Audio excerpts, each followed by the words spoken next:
disrupted. America that I fought for. Weird thing to happen. So demented genocidal Joe is demented and determined enough to continue in this race. At least that's what he's preaching to the crowd.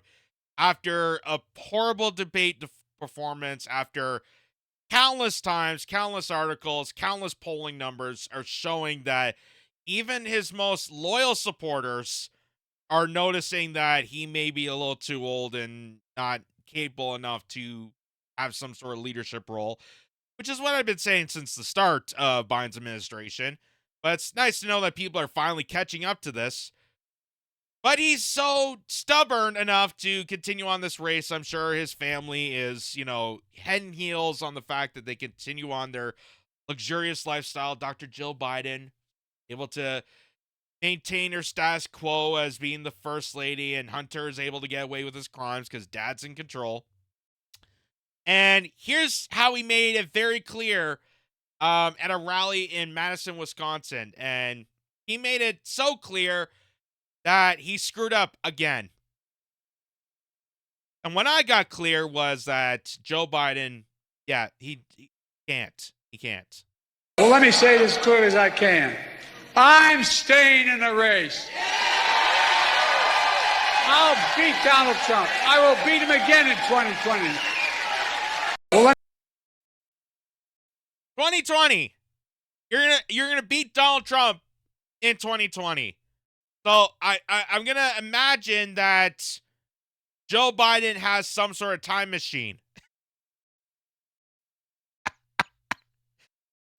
I think, people have speculated that maybe the Biden family are a bunch of time travelers, because I guess he was able to go back in time and be the civil rights advocate, go back in time and, and see dead people, go back in time, and was there in the 1812 war. Yeah, I'm gonna beat him again in last election. We're gonna go back in time, and I'm gonna beat him again in 2020.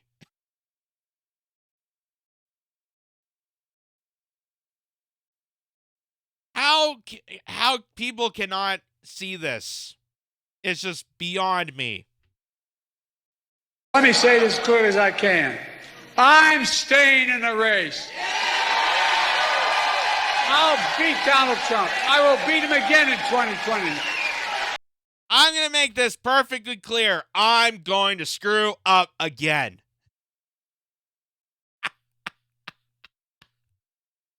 And probably use the same tactics as 2020, if you know what I mean. Wink, wink, nudge, nudge. Can't really mention any more of that because YouTube has restrictions on mentioning about election interference. But you can mention about 2016. You can mention about that. But you know who's really thought loud and clear about what Joe Biden accidentally said out loud? AOC. Of course, AOC is going to be by his side in support of Joe Biden because it's perfectly clear, according to her. And here's her response to this. I have spoken to the president over the weekend. I have spoken with him extensively. He made clear then, and he has made clear since, that he is in this race. The matter is closed. He had reiterated that this morning. He has reiterated that to the public. Joe Biden is our nominee. He is not leaving this matter. Way to bring on the ruckus.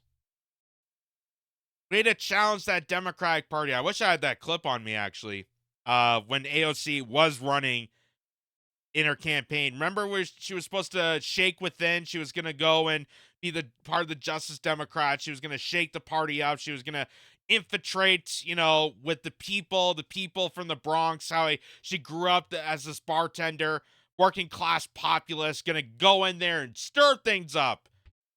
Now she's like, Joe Biden's the nominee, end of question.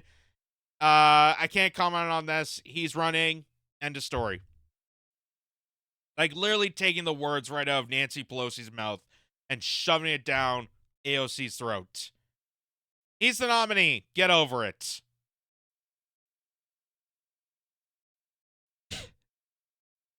To which I love how Rania Kalik, who's a journalist with Breakthrough News, she commented on this saying, "Blink twice if you need help."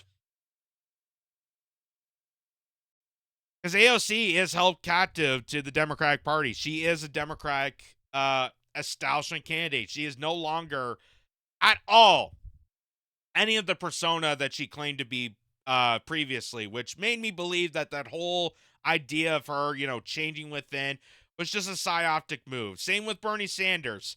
I would love to believe that Bernie Sanders was that guy to start a revolution and how we got to create a coalition outside, a rainbow coalition, and have everyone on board, a working class, along class line solidarity. I feel like that whole thing was just a play on words. It was there to trick us. It was there to manipulate us, to slide us into the Democratic establishment. I feel like that whole thing was a psyops, that they purposely lied to us, and now here they are, kissing up to the Democratic establishment as much as possible. I don't know for AOC's case. I think with Bernie, maybe they got some blackmail on his wife, because there's speculation on the fact that Jane Sanders has some financial corruption within a college institution. So maybe that's why Bernie Sanders had his balls cut off by the DNC. And, Joe Biden is a friend of mine. I used to run against him in a debate, but no, he's a friend of mine. And the squad, I just have no fucking idea. I have no idea why AOC, why, what good is this going to be for you other than maybe you'll have a cushy job position. Maybe you'll have a committee. Remember she used to, care so much about the committees? Like, oh, we can't criticize the Democrats. We can't criticize the establishment. We can't criticize status quo because then I'll get a committee and then I'll be your voice. I'll get a chair position and then change will happen. And it never did. It never did. And it never will. And honestly, will never will. Because the squad is a fixation of a psyoptic movement to try to trick and manipulate people into tiptoeing into the Democratic establishment. The Justice Democrats, they were phonies. They were all phonies that didn't commit to their original campaign promises. And that's why people like Jose Vega are entering the race and why people have got out of the Democratic establishment and realized that change is not going to happen within. Change happens outside the establishment, outside the status quo, outside of the political structure of the duopoly. And that's where you get people like Christian Smalls, for example. He was able to organize on class lines to rally for Amazon Staten Island to get a union. He was able to do that. Same with I mentioned Jose Vega. I mentioned blanking on the name already. One of the socialist counselors from Seattle that again always preaches about class lines and how we need to come together as people, not minimizing left versus right or Democrat, Republican, or anything like that. We need to come together as people to rally against the oligarchy, the duopoly that's crumbling us, that's putting this much pressure onto working class people, and point out the phonies like AOC that's manipulating people to think that there's going to be change within.